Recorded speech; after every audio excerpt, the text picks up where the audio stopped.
Hello friends, income tax के cases की series में आज जो केस हम डिस्कस करेंगे वो इस चीज़ को लेके है कि यदि किसी और एसएससी के यहाँ सर्च होती है और उस सर्च के अंदर कोई इंक्रिमिनेटिंग मटेरियल पाया जाता है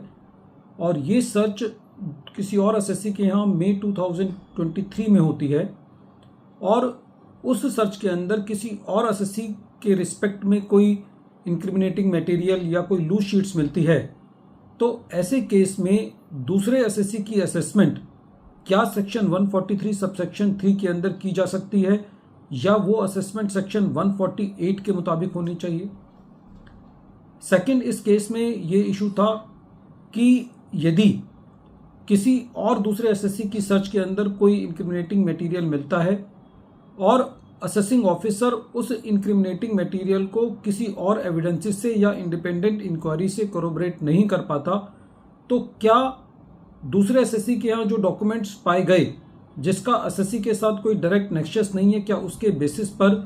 बिना एसएससी को क्रॉस एग्जामिनेशन किए बिना एसएससी का एडिशन किया जा सकता है, जहां पर वो एडिशंस खाली स्टेटमेंट्स के बेसिस पर है। ये दोनों इशू प्रेजेंट केस में चंडीगढ़ आईटीआईटी की बी बेंच ने अपने case mall Bros international private limited versus deputy commissioner of income tax के केस में डिसाइड की और ये case 136 ITR tribunal page number 304 पर रिपोर्ट हुआ। इस केस का जजमेंट 13 जनवरी 2026 को आया। प्रेजेंट केस के फैक्ट्स इस तरीके से हैं। प्रेजेंट केस में एसएससी से रिलेटेड किसी ग्रुप के अंदर मई 2023 के अंदर सर्च हुई और जब वहाँ पर सर्च हुई तो उस सर्च से रिलेटेड एसएससी के किसी एम्प्लॉय के यहाँ भी सर्च हुई, जहाँ पर कुछ लूज शीट्स अकाउंटिंग डाटा मिला जो कि बाद में जाकर के एसएससी की असेसमेंट का मेन आधार बना। एसएससी के किसी और एम्प्लॉय की भी स्टेटमेंट ली गई और उन स्टेटमेंट्स के बेसिस पर एसएससी का असेसमेंट सेक्शन 143 सबसेक्शन 3 के अंदर किया गया और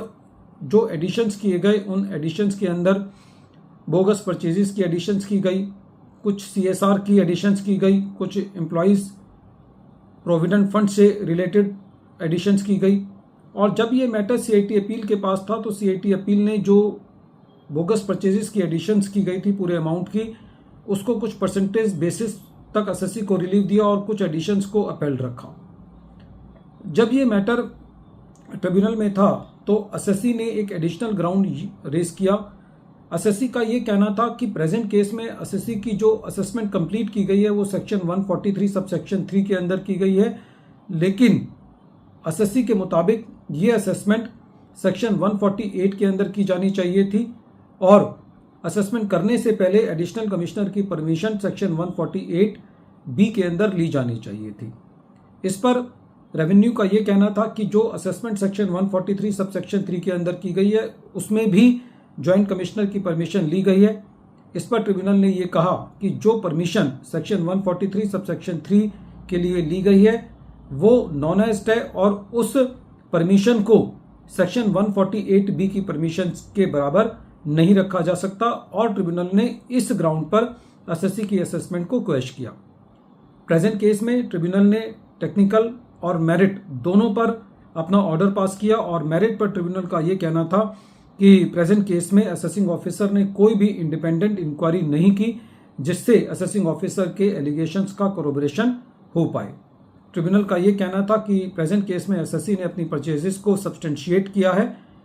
और ट्रिब्यूनल ने ये कहा कि यदि जो डम डॉक्यूमेंट्स हैं या जो लूज पेपर्स हैं उनको इग्नोर कर दिया जाए तो उसके अलावा असेसिंग ऑफिसर के पास एडिशंस करने के लिए कुछ भी नहीं है। ट्रिब्यूनल ने यह कहा कि प्रेजेंट केस में जो एडिशंस की गई हैं वो खाली थर्ड पार्टी स्टेटमेंट्स के बेसिस पर की गई हैं जो कि बिना अपॉर्चुनिटी ऑफ क्रॉस एग्जामिनेशन दिए बिना वो एडिशन जस्टिफाइड नहीं है। प्रेजेंट केस में ट्रिब्यूनल ने यह कहा कि जो सेक्शन 148 के अंदर असेस होना चाहिए वो सेक्शन 143 सबसेक्शन 3 के अंदर असेस नहीं किया जा सकता और जो भी एडिशंस असेसिंग ऑफिसर के द्वारा की गई थी वो सारी की सारी एडिशंस को डिलीट किया गया। वीडियो के अंत में एक बार फिर मैं केस का नाम रिपीट कर रहा हूँ। केस का नाम है Mal Bros international private limited versus deputy commissioner of income tax और ये case 136 ITR tribunal page number 304 पर रिपोर्ट हुआ और इस केस का जजमेंट 13 जनवरी 2026 को आया। Thank you friends.